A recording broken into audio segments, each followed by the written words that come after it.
আজ বানাবো চিতই পিঠে ঘরের যে কড়াতে আমরা রান্না করি সেই কড়াতে। এখানে আমি 1 বাটি মতন আতপ চাল আগে থাকতেই ভিজিয়ে রেখেছিলাম।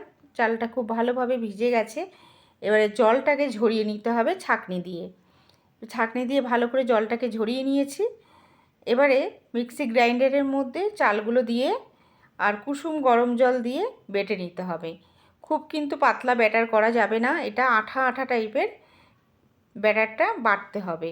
আর কিন্তু একদম মিহি করে বেটে নিতে হবে, যেন কোনো দানা না থাকে। আমি খুব মিহি করে বেটে নিয়েছি।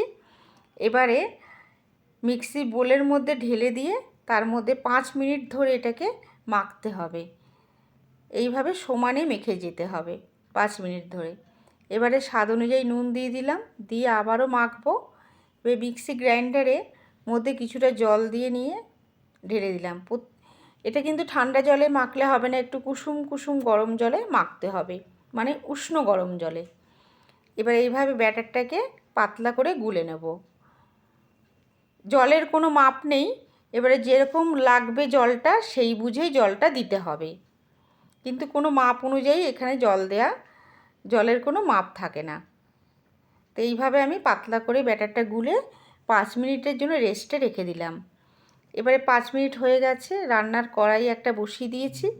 এবারে বেগুনের বোটা দিয়ে একটু তেল বুলিয়ে নিলাম, নিয়ে এবারে 1 হাতা করে ব্যাটার দিয়ে দেব। আঁচটাকে মিডিয়াম করে রাখতে হবে, একদম লো যেন না থাকে আবার হাইও যেন না থাকে। এবারে একটা ছোট বাটি চাপা দিয়ে হতে দেব 2-3 সেকেন্ডের মতন। এবারে তার উপর দিয়ে একটু জল ছড়িয়ে দিলাম, দিয়ে কিছুক্ষণ হবার পরেই তুলে দেখলাম হয়েছে কি না।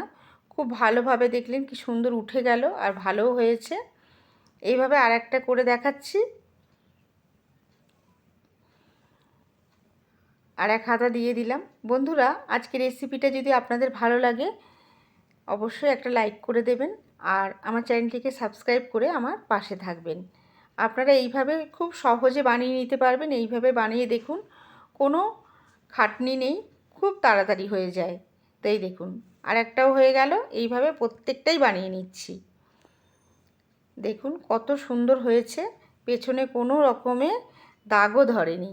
একদম যেইভাবে চিতই পিঠা আমরা করি ঠিক সেরকম সেম প্রসেসে। দেখুন কত সুন্দর হয়েছে। এবারে আমি একটা কেটে দেখাচ্ছি।